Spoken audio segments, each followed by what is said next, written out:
On the pop-up, click Register Now. Fill in the required details on the form, from your ID number all the way to your contact details. Be sure to choose a strong password that you will remember. After filling in your details, click Submit. In a few minutes, you should receive an OTP if your details were entered correctly. Back onto the Superbets mobile site, type in your OTP. In a few seconds, you will receive a welcome SMS confirming your new account. A 50 Rand sign-up bonus will reflect in your account within 24 hours of your sign-up.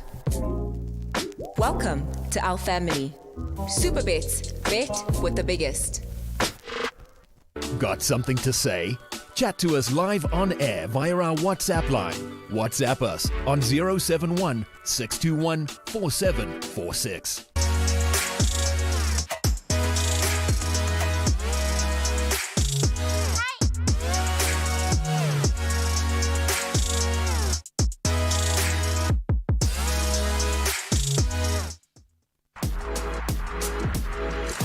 You are watching Super TV, Open View, channel 150.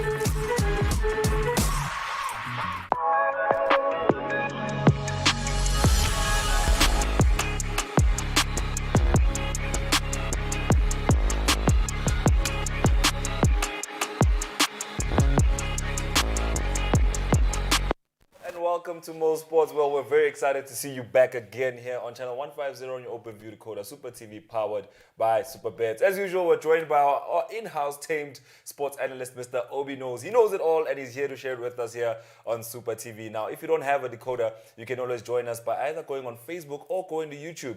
It's as easy as searching for the word Super TV, one word. And once you find our pages, you can either follow or subscribe to our YouTube channel and make sure that you check out our other content on those platforms. As usual, the show will kick off with the Mo Riddle. So what is the Mo Riddle for today? Well, let's get it ready and up so you can read it. And while I get it ready and up so I can read it, let's see what the Mo Riddle is saying today. Well, it goes as follows. It says, I was born to Ghanaian parents in the United Kingdom.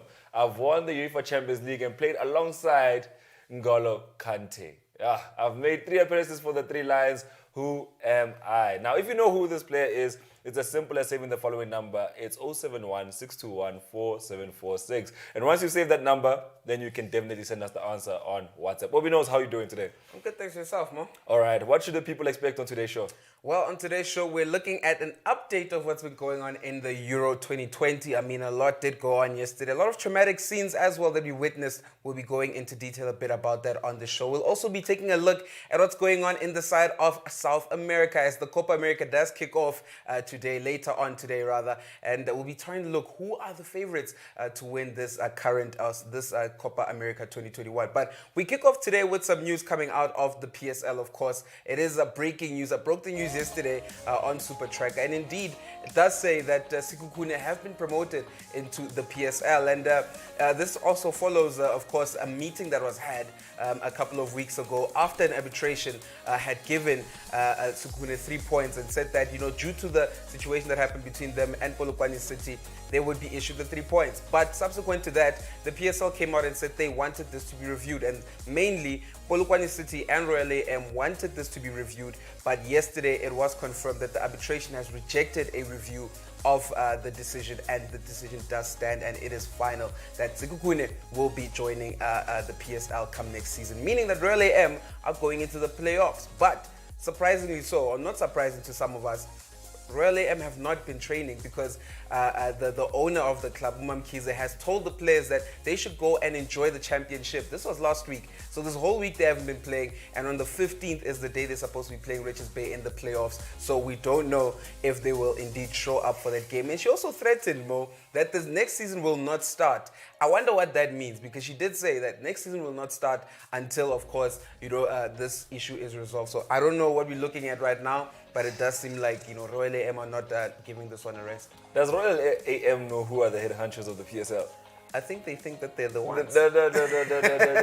You don't just rock up in someone's house and start saying, this is not going to happen, there is no... Do you know who the head honchos of the PSL? I mean, everybody that goes into the PSL comes in respectfully. You don't just go in and say, this won't start unless we have our way. But it's a very interesting situation. Obi-Knows, thank you for catching us up on that. But it's time for us to go visit what's happening in international football. So let's take this journey. Let's go see what's going on.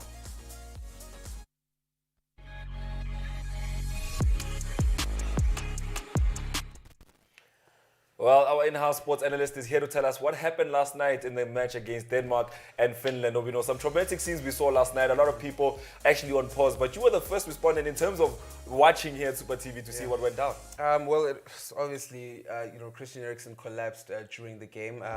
It was during a throw-in. He was making space, going into space, and there was no one really around him. And once he received the ball, the ball literally hit him, and it went back to the guy who threw him the ball, and he collapsed. And following that, of course, quick reactions from the ref himself, the players also, they showed some urgency to the situation, which was very good as well. They could see what was happening. And of course, no one knew what the situation was at that point, but the medical staff was brought on. And the team doctor actually came out in a press conference and gave us a bit more information on what happened in that situation. This is what he had to say. He says, "We were called to the pitch when Christian fell down. I didn't see it myself, but it was pretty clear he was unconscious. When I got to him, he was breathing and I could feel his pulse, but suddenly that changes. And as everyone saw, we started giving him CPR." And that is Dr. Morten Boersen there in a press conference yesterday, confirming, of course, what we saw on the screens yesterday. But I can say that he was stretched off the field. He was already awake. He was conscious again, and a medical test was still going to be taken. So we're not quite too sure if he's still going to be allowed to continue to play football, or if he's going to play this tournament as well. So it's still very unclear of what's going on with Christian Eriksen. But I can confirm that also the reason why the game actually did continue between Denmark and Finland was because of a video call that took place between him and his national side, confirming that he's okay and the team can actually go on and play, and that's how the game actually went on. All right, so let's explain basically the kind of player that Christian Eriksen has been for the side. In qualifiers, he scored himself 5 goals on the way to this tournament. And not only that, he's made over 100 caps for Denmark. And at the age of 29, he is one of their best attacking midfielders and actually the player that they rely on to make that midfield tick. So he's a player that they're going to miss in terms of his presence on the pitch. But OB knows, this is just a reminder for everybody at home. In fact, parents and our friends, we need to know CPR. We need to have basic level first aid training so we can understand what needs to happen if that was to happen maybe at your son's soccer game, or maybe even worse. I mean, a lot of people play indoor soccer these days, and what would happen if you're playing indoor soccer and no one knew what to do and you went unconscious? I mean, it's a sport that most of the people that partake in it, not saying that everybody is unfit, and it's just something you play on a Thursday night. You don't really do the kind of training that Christian Eriksen and them do. So it's a warning to everyone to remind ourselves that we need to know these basic things, because now a second or two in delays, if they just 1 minute, 2 minutes, would have had a whole different situation. I mean, to have lost his breathing and lost his pulse, I mean, if someone was just watching, it would have been a very bad situation. But thank goodness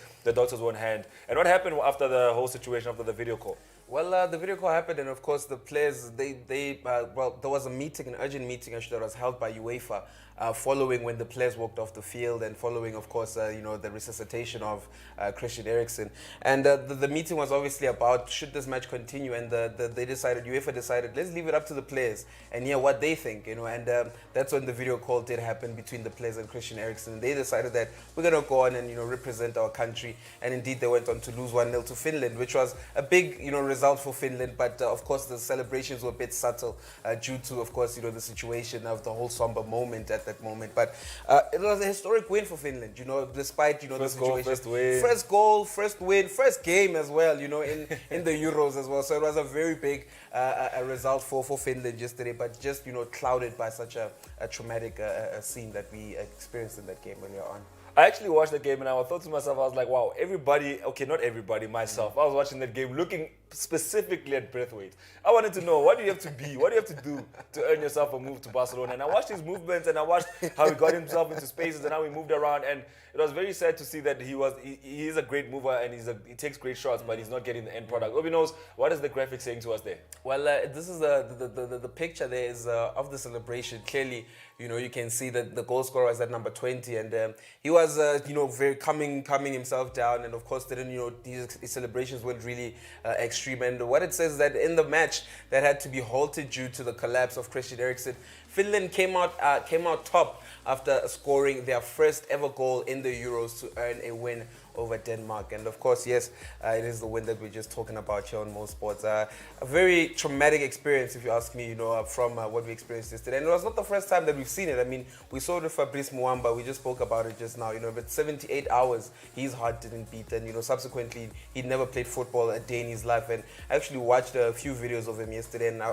actually saw that he said that even if he was cleared to play, he would not go back and risk it, So the question will remain, will we ever see Christian Eriksen playing football once again?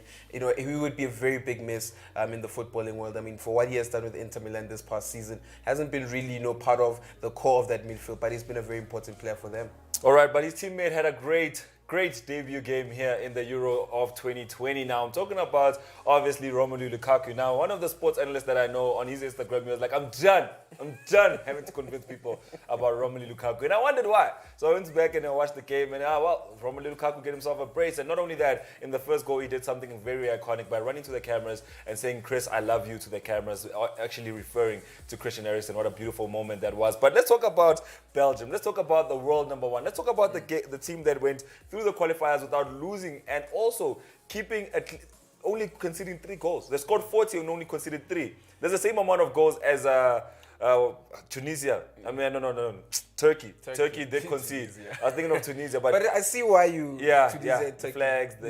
So now Turkey and Belgium only conceded 3 goals, but Belgium faced less shots. That's why it put Turkey at the top, the coefficient and the algorithm there. But looking at this team, they came in with the best attack. They came in with the best defense, and they faced the Russia side, who still have a left back, Zhirkov, who's 37 years old, I looked at that side, I was like, this guy's still playing. How is this even possible? But there he was, age 37, still playing and still in action. But they were missing Axel Witsel and they were missing Kevin De Bruyne. But OB knows, tell us more about this team and how they lined up. It's very hard to say they were missing them. I mean, it didn't look like they missed them.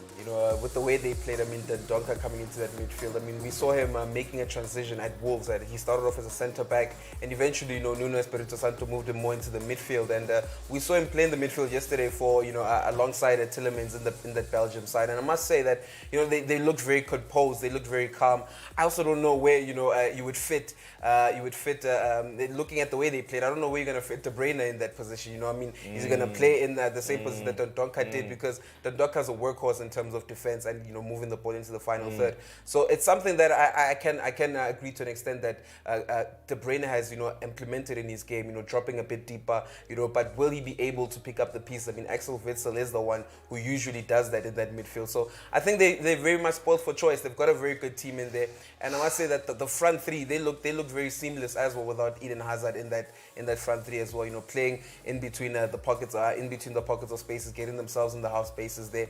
And I'm talking about Carrasco and Mertens. They had a central Romelu Lukaku, always in that central position, waiting for the ball to come. Just between the two centre backs, he was there. He's just there. It was like a back three. And then I looked, I was like, is that Lukaku? He doesn't move, he stays in that position. And you saw it with the goal as well. Although he wasn't in an offside position starting off, he wasn't in an offside position, but because, the ball had touched off the defender, it automatically was an onside. And he just turned and he knew exactly where the goal was. And that is your traditional number 9, standing in that position, standing in that number 9 position where the ball is going to come to him. And he didn't even need to look at the goals, showing off his quality once again in that game. You know what also shows off his qualities? His numbers. So let's see his numbers. I'm very excited to see his numbers because last time OB knows was showing us off his individual trophies, what he's been able to achieve as a player. But let's see his numbers. Let's see his goals, because I heard a rumor that this guy scored 22 goals in 18 appearances for the national side. Yeah. But OB knows, what does it say? It says in 93 international games, Romelu Lukaku has scored 62 goals and assisted 14 times, which takes his goal involvement to 76. That is a big number of contributions in terms of goal scoring contributions. I mean, it's Romelu Lukaku. I've been saying it, but in overall, he's a complete beast when he's playing for Belgium. He barely makes a mistake, barely makes an error. Even when he was having bad days at Man United, but once he got to Belgium, it was a whole different ball game. I think he's more comfortable playing with the Belgian national team. I mean, they've been together for such a long time as well. So I'm just hoping that this result that we saw yesterday is actually kicking off a season where they actually be successful, because we've seen it quite a lot of times when they're scoring goals and winning games, but when it comes to the important ones, they don't show up. So I'm hoping that this is actually a change of season for them. See why I like this guy? He's just making sure that if Mo is never going to mention BMT, I got it covered. You can't mention BMT after that statement, and I can't mention BMT after you said that. So what I'm going to do is that I'm going to SMS Super TV to 30978, and then I'm going to get ready to go visit the Super Stats website just to see the numbers and see what unfolded in these matches. Don't forget the Euro 2020 in 2021 will be taking place to the 11th of July. You need to take a breath before you say it. You can't just jump into it. It's a big statement, eh? Let's go to the website. Let's go see what the numbers have to say about this footballing spectacle. OB.KNOWS match info we go. Let's go to statistics. I can just see OB.KNOWS in these guys like, I see now. He's going to talk about BMT. How am I going to iron it out? I know you were ready, my guy. I know what I'm going to say, but I iron it out. But he did iron it out. I guess after that, there's nothing I can say. But it's the first game of the tournament. He's the first brace of the tournament as well. So what can I say? I just have to give him a round of applause and respect what he's been able to achieve. But this is what's been going down. Turkey got beat by Italy, a whole 3-0, the biggest winning margin in an opening game, and also Italy's biggest winning margin in this tournament altogether. Wales then faced Switzerland, that ended with a 1-1 draw. Both teams cutting each other out. Denmark, obviously, because of that big event just before halftime, had to be postponed for a little bit, but it was back on, and we were able to watch it and finish it off as Belgium was kicking off. So as you can see, Belgium went on to face Russia, and my boy, was an interesting game. But let's see the games that are coming up today before we look at the events that took place in Belgium versus Russia. So let's go down just a little bit. As you can see, England are taking on Croatia, a very big game. We're talking about the 2018 World Cup finalists versus the team that had their highest finish so far in recent time under Gareth Southgate has been that semi-final finish in the 2018 World Cup. Austria versus North Macedonia is going to also be taking place. The Netherlands take on the Ukraine, who are spearheaded by their legendary striker, Mr. Shevchenko. So we know, let's go to Belgium versus Russia real quick. So when you arrive here, obviously the events are the important part. So let's go down. In fact, Yannick Carrasco almost had one hell of a stellar goal just before halftime, but he was denied by the end product. But he did whiz his way through that box. As you can see, Romelu Lukaku opening up the scoring in the 10th minute with that swivel and turn and shot with that iconic left foot, and then run into the camera celebrating, saying, "I love you, Chris." And as you can see, Thomas Munier getting the second goal in the 34th minute. But you can see a lot of substitution did take place in this game, including that man, that elder statesman we talked about in the 43rd minute. Zhirkov was subbed off. We don't know why, but maybe they were like, I'm fit. Now I should cook a bit. But the thing about with Russia, or with injury. Yeah. So as you can see, a lot of Russian players were subbed over a whole, how many subs? 5 subs. Yeah. Before the 63rd minute, they used all their subs at that time. And then as you can see, Jan Vertonghen also had to leave the pitch because of his injury as well, having kicked the pitch when a Russian player tried to get him off balance, and he actually kicked the pitch instead of the ball. So he was also taken off. And then as you can see, Yannick Carrasco taken off as well. And there we go, Romelu Lukaku scoring that third goal in the 88th minute. Now, let's put this down because I was also ready. OB.KNOWS did make mention of the blocker that he just used there. I can't say PMT.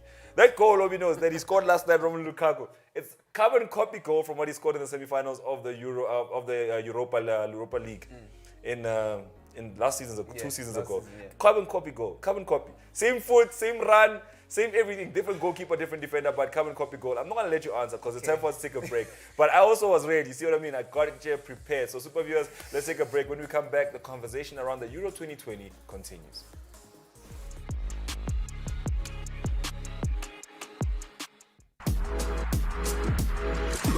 You are watching Super TV, Open View, channel 150.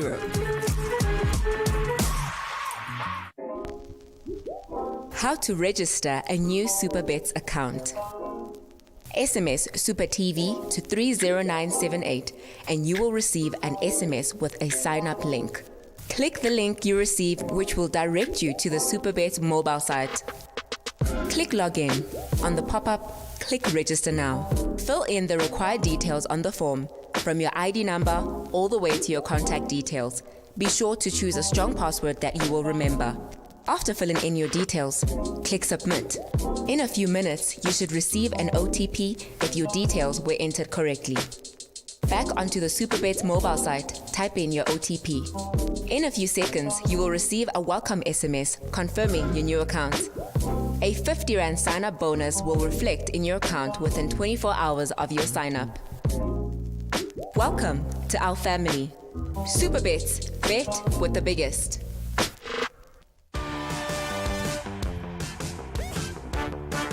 Dibra, don't be such a nuisance. Just SMS Super TV to 30978 and join in on the action.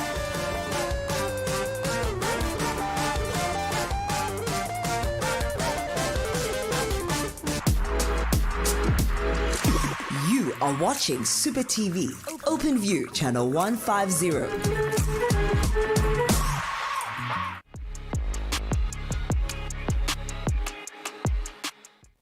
Welcome back to Mo Sports. Now, it's a very great time for you to be a football fan because the Euro 2020 is in action. And not only that, we also have some Copa America action coming up. And I was very intrigued to find out that none of the invited teams to the Copa America have actually lifted the trophy. Yo. The highest finish has been by Mexico in 1993 when they actually became the runners-up. And that's the best finish from an invited team. And we've had Japan in there, we've had USA, we've had Haiti, we've had Jamaica. Well, they've invited everyone. Australia has been there. Australia as well. They've invited everyone besides Mzansi. They must call us. We must go there and go see what's popping. just to see how it feels to play against Brazil in a tournament of that magnitude.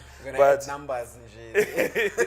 Welcome back to Mo Sports. Well, my name is Mo, and sitting across the table from me is our in-house sports analyst, Mr. OB.KNOWS, and we are going through some of the events that took place in the Euro 2020. And not only that, we're also looking at some of the games that are coming up, so you join us right in time for that discussion. Now, as usual, the show always starts off with the Mo riddle, and I'm going to read it to you just now. It says, I was born to Ghanaian parents in the United Kingdom. I won the Champions League and played alongside N'Golo Kante.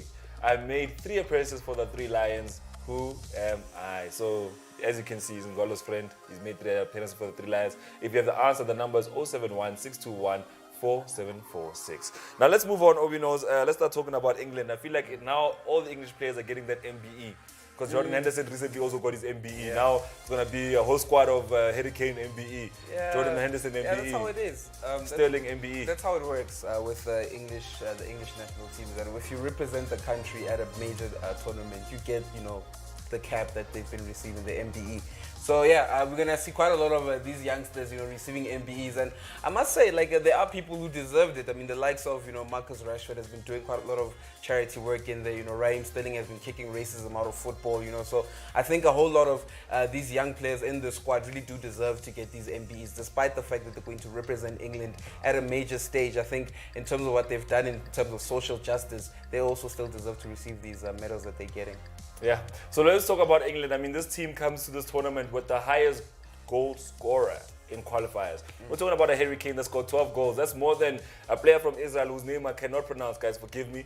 Cristiano Ronaldo and Timo Pukki sitting at 10 goals. This guy scored 12 goals in qualifiers. That means 12 goals in 10 games is what he scored. It's a lot of goals. I mean, and for a player like Harry Kane, I think this time he really needs to, he'll be bringing that hunger because he's hungry for trophies. I mean, he's not winning at club level. And right now, he's probably surrounded by the best squad he's ever been surrounded by in terms of England, international football. And I think this is the perfect time for them to try and go in for the kill. I mean, a lot of pundits across the world are actually pounding for England to actually win this trophy. So I think they do stand a big chance only if those young players can be able to keep a cool mind, if they can be able to relax and do make the right decisions when it counts. So do you think that the reason behind everybody saying that is that because this team finished in the semi-finals of the last tournament? I mean, I think they only lost out to Croatia. Croatia went to the finals. Yeah. So do you think that that's why everybody's punting England to be actually a great installment into this tournament? Because they come with the Gareth Southgate. They've been with for a good couple of tournaments. If I'm not mistaken, he's been with them for around 4 major tournaments, and now this is his 5th. It's I think there's already been a chemistry that's been built behind Gareth Southgate. I feel like the players understand the way he wants to play. The philosophy has been laid out, and I think with the players he has, like I'm saying, these young players who have proven to be great human beings outside of football. I think they come with very big mentalities despite their age, and I think that would be the biggest problem for this English side, the experience, But like you said, they were together in the previous installment of the Euro, and I think it's pretty much still the same squad. A bit of those players have now matured, bring in the young Jude Bellinghams now, I do think that the squad is a bit more used to each other and they understand what the mandate is right now. And of course, the form that these players have been in, individually, I think that's also part of the reason why they're being, punted to be, the possible winners of this trophy. The form that they've been in is tremendous. Now, Croatia is a team that they're going to be facing. Now, don't forget that Croatia in 2018 in the World Cup, they managed to make their way to the finals of the World Cup, and they actually lost out to France. And speaking of which, when I thought of this, I thought that was in the Euro. I was thinking to myself, I was like, no, but didn't Croatia do this in the Euros? It turns out, no, it was in the 2018 World Cup because it took place in Russia. The final was an all-European final. So I was thinking of the final before that where it was Germany and Argentina. So now, thinking about it, Obi knows. 2014. Yeah, 2014. So thinking about that, do they then translate the form they had in the World Cup the same as England, and do they take that form with them into this Euro? I think since the departure of Niko Kovac from the national team, they've looked a bit different. There's not been that same desire, from the team. And I would say also, I think the likes of Luka Modric in that midfield as well. I think they still need, and they still got Perisic out wide. I think they still need to rebuild again. They aged now. I think the generation that they had that went to the World Cup final is pretty much as good as it gets. I think right now, from now on, Croatia is a completely different side from who they were under Niko Kovac. So I don't really see them translating that form from the World Cup into this competition. All right, so I love interesting facts. Here's an interesting fact for everybody at home, and Obi knows. It says Croatia climbed 122 places in the FIFA rankings from 125th to 3rd from 1994 to 1999. Obi knows, you still feel like, do you still feel like my guy, scratch that whole thing out, my guy. Scratch it out. Let's start afresh, because no one can go just because you made it to the finals of the World Cup. Now you world's number 3 from 25. Do you understand that Bafana were ahead of these guys though? Now they was number 3. Chill, dog. Chill. Well, it's always touching when Obi knows gets like this. I love it. I actually looked at the fact that I was like, I have to read this. I can't even just try and memorize, internalize. I needed to read it because I wanted word for word. Obi knows. They need to redefine the rules. Everyone must understand that this is how the points are counted. You can't bring up a whole list out of the blue and you're like, guys, this is how the list is looking of the world's rankings. And then we are sitting at 75. How many years we've been at 75? It's been years. It's been years. And we've been slipping. Just going down. We should still be slipping. That's what I'm saying. The thing is, there's no fairness in this thing. It needs to be restarted. We need to all understand how the points are being tallied. Let's let it go. We're not here for that. We're not here for that. Let's talk about North Macedonia versus Austria. Let's talk about that game. Are you excited for this one? A country with apparently only 2 million, the population is only 2 million of people in North Macedonia? North Macedonia, yes. And of course, we don't really know a lot about North Macedonia, so I had to do a bit of research, despite knowing Pandev is the guy who's gonna lead them up front, but trying to also understand like how are they, how is it their first time being here, and also how did they get to the stage where they are. And apparently this is their golden era, to say the least. This is the best squad they've ever had. They've got quite a lot of players spread out of Europe. Some playing in Napoli, some playing at Brighton. I just forgot the names of these players. But all I'm saying is, they're looking like a team that have some players that are spread out and playing in Europe. A lot more than they had in the past. So also the results that they've picked up. They recently beat Germany in the World Cup qualifiers, beating them 2-1. Yeah. Also looking at the fixtures they've played against the big clubs the big teams back in the days. They've played 2-2 draws with Portugal, 2-2 draws with England. So in terms of history, they're punching above their weight. In history, they're used to that. Yeah, they're used to that, and I do think that they deserve to be where they are right now. And let's wait and see what they can give us at the Euros. So Obi knows is making mention of a player whose name is Pandev. Now Pandev is the player with the little patch of hair over here, and he's age 37 in the side. He's a striker. He's actually a forward player, and one of the most iconic forward players. He played for Inter in his golden time when he was still somebody that was still big in football. He played for Inter under Jose Mourinho. At 37, he's still playing at Genoa. That's still in the Serie A. He's still doing great. I think he's still doing good. Yeah, he's still going. So what about Marko Arnautovic? A lot of English fans have not heard of this guy in ages. After he left West Ham, people are like, who is that? But he did come shake up the Premier League at Stoke City, went on to West Ham, and he was the name to go for. Besides David Alaba at Austria. Now, what about his performance in the build-up? Because he's got 6 goals in qualifiers, and what do we have to think about him and his contribution to the side? Having listened to what David Alaba had to say in the press conference prior to the game, he's saying that we don't have the greatest squads, but this game, this competition it means a lot to most of our careers. Especially speaking about the likes of the Marko Arnautovic himself, David Alaba, Marcel Sabitzer as well. Some of the big names that are in the squad.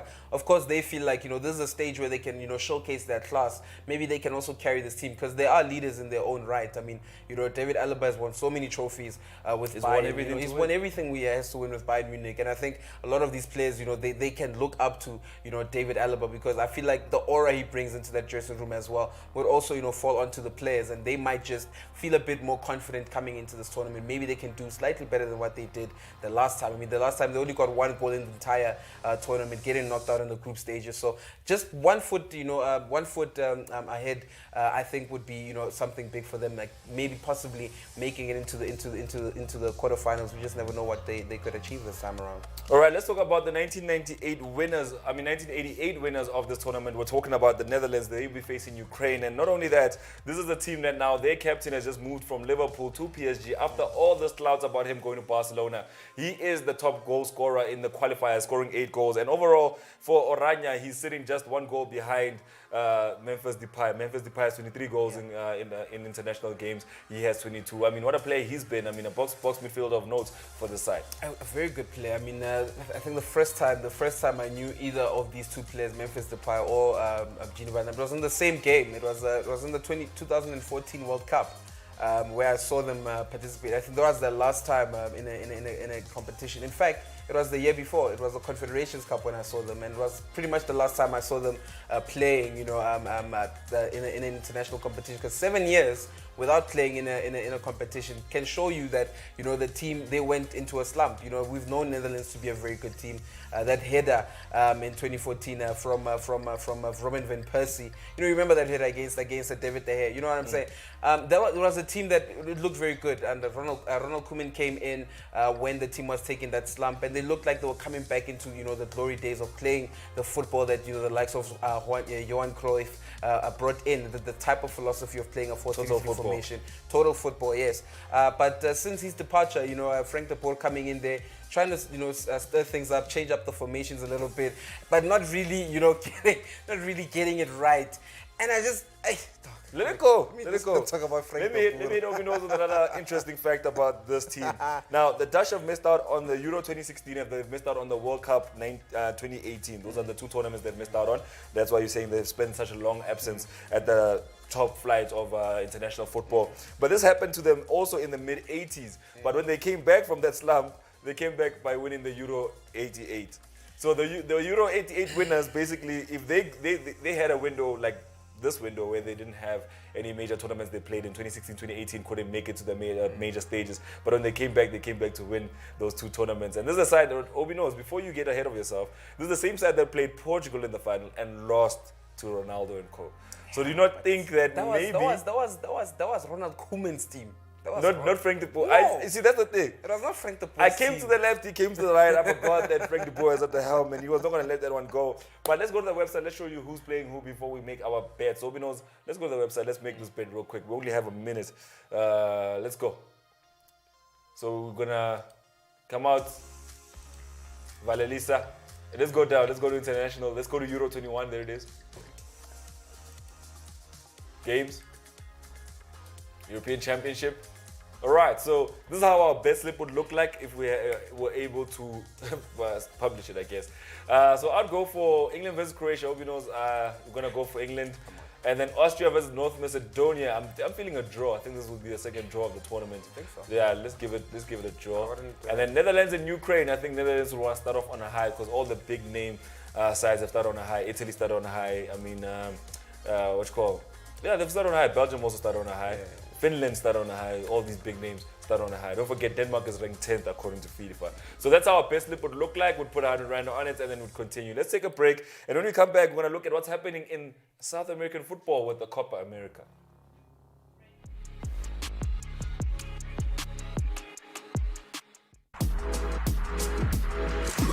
You are watching Super TV, Open View, channel 150.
Khaleli mali Joe.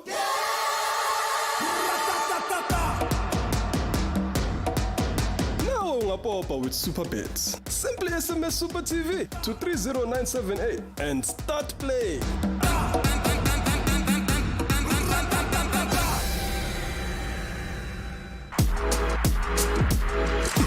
You are watching Super TV, Open View, channel 150.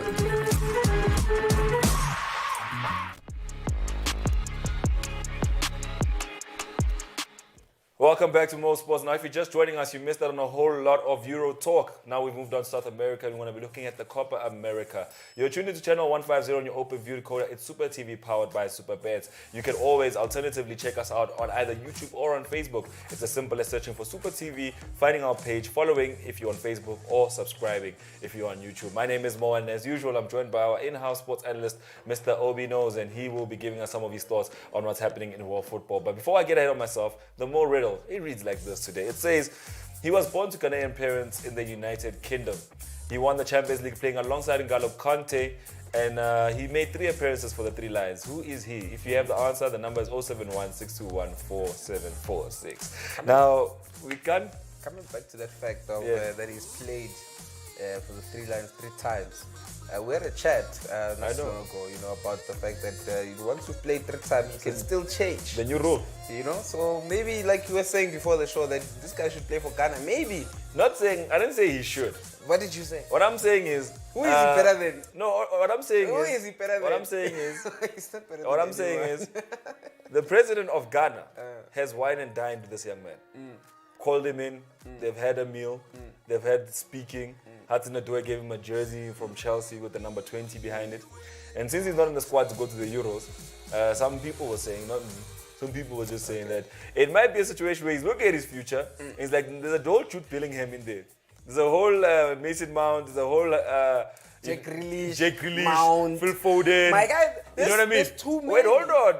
Musiala went to Germany. So you're looking at that long list of midfield, creative midfield talent that England has to pick from. I mean, England is spoiled in this position. I mean, England is so spoiled in this position that the only thing we can speak about is really, we don't see us going Gugu Gaga over English defenders. I mean, both John Stones, you know what I'm saying? But in this one position, England is so spoiled. And he's looking at his future. He's made 3 appearances. There's a new rule. The Ghanaian president has wined and dined him. And the question is now, will he then take this wine and dining and actually, but somebody made a statement saying that they spoke to his mom, and his mom said he doesn't quite feel Ghanaian. Yeah. It really matters the most, and I'll say it matters why, because Kevin Prince Boateng, not very Ghanaian. I mean, he is Ghanaian, yes, but not very Ghanaian. He's German. He's more German than he is, and you could see it. I mean, he didn't want to represent the team at African Cup of Nations, rather go to the World Cup, very optional about his choices. Where he wants to be. I think it would really matter a lot if Hudson Odoi really did want to play for the national team, not just because he wants to play international football. So, but now it's a sad thing because now in the reality of the spectrum of what's going on in world football, it's become a thing of, if I don't get Three Lions call up, if I don't get the Three Lions call up and I can see that my future is bleak, I will go to Africa and I'll play my international football there. It becomes a supplementary thing. It becomes a second choice thing. Like, you know what? I'm not gonna play anyway, so I might as well go make appearances for these guys. And it's creating a thing where Africa now becomes a second option for these players. Like, if you're not good enough to make it into the European national sides, if they're not gonna pick you up and make you, and somebody was saying that before this new rule, a lot of the European sides would look at these young talents and they were like, okay, let's take a Hudson Odoi, let's give him 3 matches, 5-minute appearances at the end of the match, and now we've locked him into playing for us in case we need him. And then he becomes an in-case player and he's stuck there and he can't do anything. Now this decision opens up the door for these players to actually come home and say, look, I've made 3 appearances, I was young, I didn't know what I was doing. Now that I have freedom of choice, I want to go play for this national side. But it's becoming a thing of, if my future is looking bleak, if I'm looking like I won't make it into the English side, then I might as well just go to Ghana and play my football there. But it's a topic that we need to delve into. Eh? I think it's more of the latter. I think it's more of giving them a chance to remake their decision of playing for the national team that matters most to them. I mean, you're looking at the things now, and I've been speaking about social justice a lot in this episode, and you're looking at things like just taking a knee, and you're looking at maybe a country that you're representing and they don't take a knee, and you feel like But come on, aren't you guys not, showing, the support to me and the people who look alike, just like me, But on the other hand, you have a country that you can just go to who will, welcome you with open arms. So I do think that they're giving players a chance to remake, a decision that, they might be regretting a bit later on in their careers. Because for us, it's not just a country thing. It's not about Ghana. It's not about Nigeria. It's a continental thing. It's becoming a thing where now our players look at us as a second option. That is not ideal for our football and the development of where we want African football to go. Now let's talk about the Copa America. Now OB.KNOWS got excited when it came to this one because the holding champions, now let's remind you, the holding champions of this tournament at this moment in time is Brazil. They beat Peru 3-1 in the final. And the third place went to Argentina. They beat Chile 2-1. Now, Chile are without Alexis Sanchez. He got injured in training just yesterday. So now, OB.KNOWS wanted to know who is the most likely to win this tournament. So we have to obviously consult the numbers. So what do the numbers have to say about the situation? Let's start off with the coach of Brazil's numbers, Mr. Is it Tite? Yeah, Tite. Mr. Tite's numbers. Let's see what these numbers are saying. So OB.KNOWS, talk to us. So since he took over from the Brazilian national team, this has been his record. Matches played, about 54 matches have been played, 41 wins, 9 draws, and 4 losses. And for me, this is brilliant. It's brilliant form. I mean, since 2016, taking over after that World Cup in 2015, rather 2015-16, taking over after that World Cup fallout with the German 7-1 loss. And I think he's really changed, the way Brazil look at football again. He's brought the love back into it. I think the fans have always been, supportive of the national team, but they needed a coach who would bring in. I mean, after Dunga, you need a coach who's going to bring in, a lot more charismatic, a better charismatic figure in the dressing room. And I think he's exactly that because he's won so many trophies. And we can actually look at the trophies he's won with Brazil. We've got a graphic that's ready. We can look at the trophies he's won within the Brazilian league. He's won the Copa America. He's won the FIFA Club World Cup as well. So he's a coach who knows, how to win things. And there's his trophy cabinet right there. FIFA Club World Cup in there, two Brazilian championships, 1 Brazilian Cup, 1 Copa Sudamericana, and Copa Libertadores as well. So he's a coach who really knows how to win things, and this is exactly what you want. I mean, for me, this is the pizza of Brazil. That's the pizza of Brazil. He's won trophies. He's successful. He's in his 60s. Let's bring him in, let him coach the national team. That's exactly what I think Bafana Bafana should do. Leave pizza, let him do his thing. Later on, call him back and he'll take us forward, and that's exactly what Brazil did. I was looking at something where they were talking about African football and they were looking at some of the federations around African football, and somebody was bold enough to say that the same way we complain about SAFA, someone was brave enough to complain about CAF in the same manner. And not only that, we have to first also congratulate the Sierra Leone president now. He's just been elected yesterday in an election. His name is Daddy Beamer. He got elected and he's now the president. But they were talking to him and they were asking him, so what are you going to bring in terms of the Sierra Leone Football Association? What are the new changes you're bringing in? And he spoke more about, I want to revolutionize, I want to turn things around. In English. He spoke in English. Okay. You thought French, honestly. Also, I mean, someone, was not you who told me that in Sierra Leone the main language is English. Yeah, they spoke English. Yes, they spoke in English. They spoke in English. But he did make mention of. But the key question, they asked him a key question. They said, now we're looking at CAF. We're looking at all the federations around Africa, and the biggest problem is that there is this mess. We don't know what the mess is, but there's a mess in African federations where a lot of times these teams have great players, but they can't do much with them. We have a Senegal that's ranked 22 in the world, but if we went to a World Cup, how will they finish? How will they perform? So the question was, how are you going to turn that around? And someone was bold enough to say, and I will say, in world football right now, we do need more bold people to challenge our African football leaders and say, look, we need you guys to step up more to the plaque and actually start delivering results. The same way you're looking at a Brazil that's been able to deliver so many results. I mean, people need to look at the FA and give them a round of applause, because all those players are not even playing in the country. They're playing from around the world. They're playing different types of football. Some of them are playing catenaccio, some are playing tiki-taka, some are playing in England, they're playing gegenpress, and they're playing different styles of football, different philosophies, but when they get together, they make it work, which is something that, as a football analyst and as a football lover, you should ask yourself, and so, how do they make it work? And that's something we need to look at now. Let's talk about Argentina, a team that has not been able to make it work. It's been tough for Argentina. I mean, I don't know if they'll even make it work this time around. I mean, like we just spoke about Brazil, I'm saying that, they've got a coach who has won things already, already won a Copa America with them. But we're looking at an Argentinian side that is coached, by an individual who, just like Molefi Ntseki, you know what I'm saying? Just the coached, was assistant coach at Sevilla, was assistant coach at Sevilla.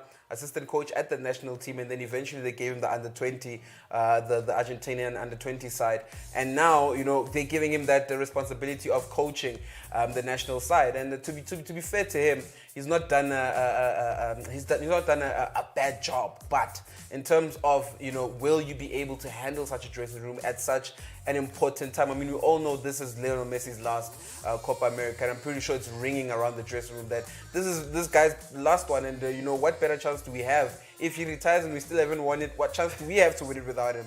So I think there will be a lot of questioning, in that dressing room, and you need someone who will be able to calm everything down and let everybody know that you guys are very good players. You guys can do this, whether we are with Messi or not. But of course, now they are with Messi, they'll always need to focus on trying to get a win with Messi involved in some way or the other. So I think Argentina really have a tough battle to face going into the Copa America.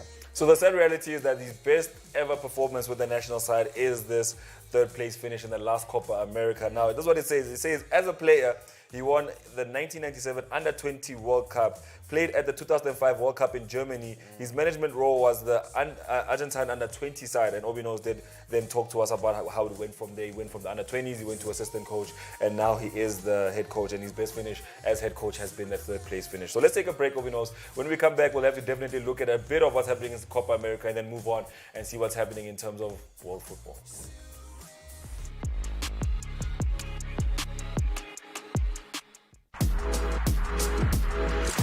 You are watching Super TV, Open View, channel 150.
You are watching Super TV, Open View, channel 150.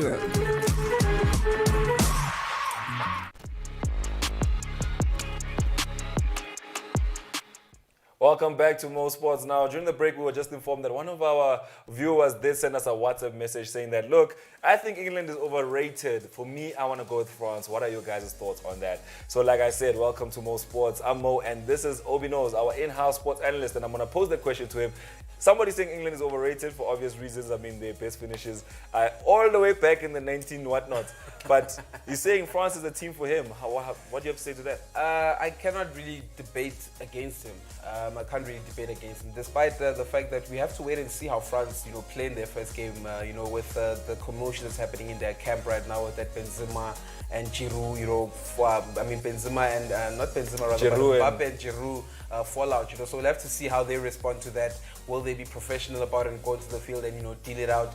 Definitely. Quality, they've got the best squad in there. I mean, they've got they've had the same squad since, if I'm not mistaken, the 2014 World Cup. I mean, they've been building it, you know, since then, and of course, winning, you know, the previous World Cup, the Euro, and winning the World Cup eventually. So I think they still got a very good team. England, like you are saying right now, and like you're saying, it's overrated. And you know, it's not because they lack quality. It's just we've seen it all over again. We've seen them bringing, you know, the biggest squads, the best squads. They've brought David Beckham, they've brought Lampard along with him. You know, Gerrard, all these squads that Scholes, they've had. You know, there's been a lot Gary of times Neville. they've been saying we're bringing it home, and they haven't really brought it home. So I do understand why the skepticism to give England that you know they might win it tag. All right, Esco, that's the answer that Obino is going to give you for now. But I totally agree with them. I think France is the better side, the better outfit. But on a day, you never know where the wind will be blowing. Maybe that day the wind will be blowing in the direction of maybe a France or maybe in England. Now, before we carry on, I forgot to give you the Mo riddle.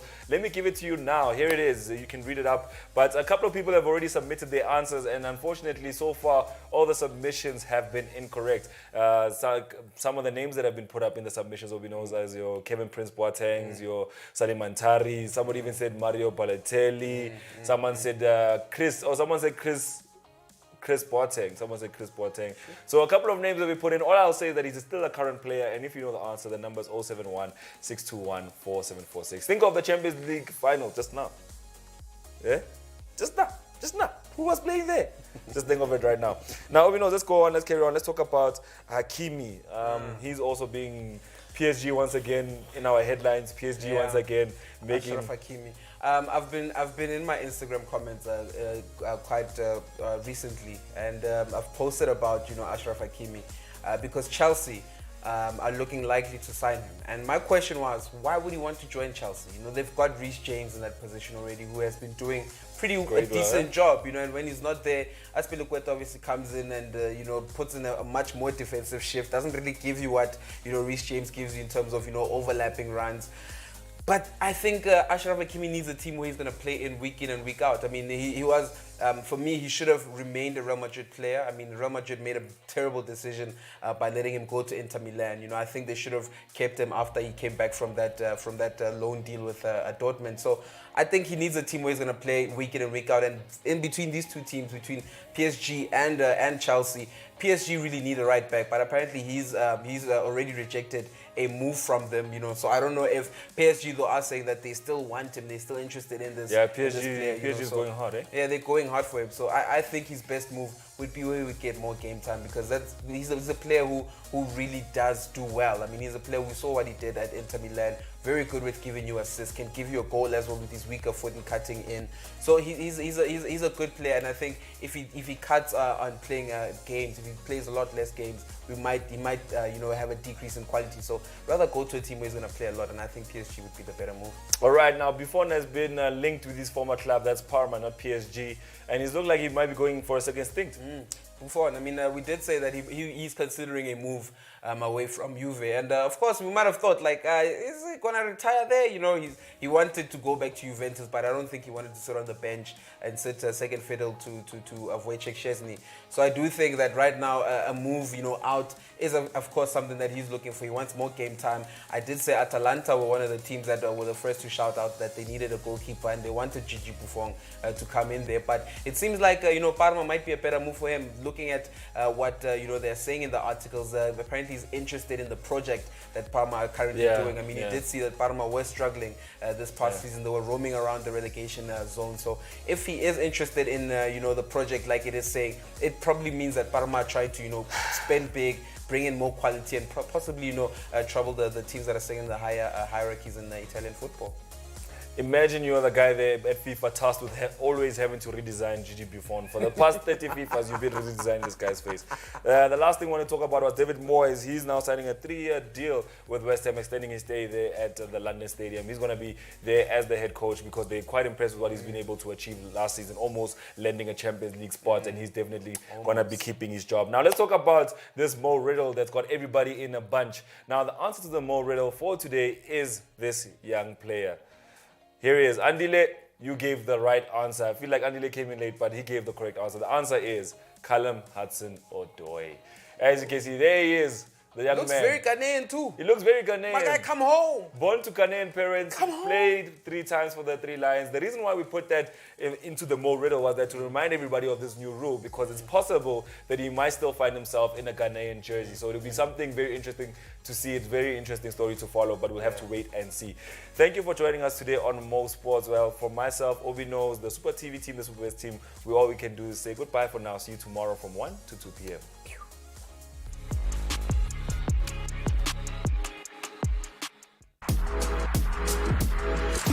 You are watching Super TV, Open View, channel 150.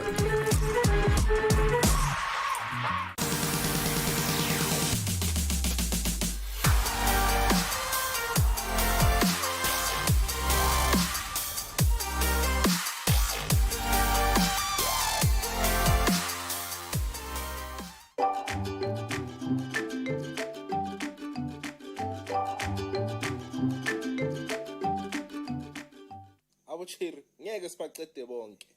Too many girls in the world, can never finish them. Too many girls. Mara us push in, boys. Us push it. We'd rather die trying. I'm giving this guy a props. Let's play it again for those that didn't hear. Those in the back, those studio members that are in the back that didn't hear this, Gents, bro. Abotshiri, ngeke sibaqede bonke. Too many girls in the world, can never finish them. Too many girls. Mara us push in, boys. Us push it. We'd rather... So, how far are you? Oh, I ngiyapusha boy, ngiyapusha mfethu. You're fuguzing. Yeah, that we're trying. But I love those that this trying. needs, I want to hear the female version of this. Yeah. Because against what the Maras pushing, boys. What do the ladies have to say about this? My wife telling me to come do the dishes. Haha, bitch, you come to... Wash the fucking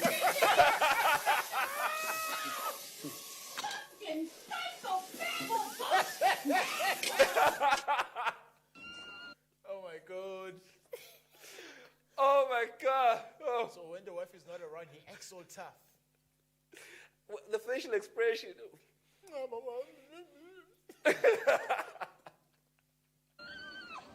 Let's see this one.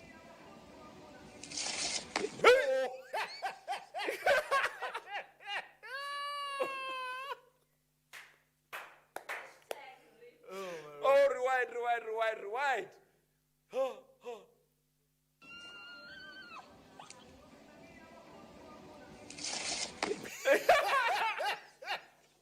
Kick it. Do something. You know what's funny? What's funny? Not even ambulance again now. Mortuary again. For those of you that don't know what George is talking about, you see those guys that are running in after she fell. Those are the casket dancers. You remember them? Dancers, Yeah, those are the casket dancers. So they were going in to go get her. They're like, I want to change it. Maybe she might have lost her leg. I don't think she really died. Maybe she lost her leg. What do you think?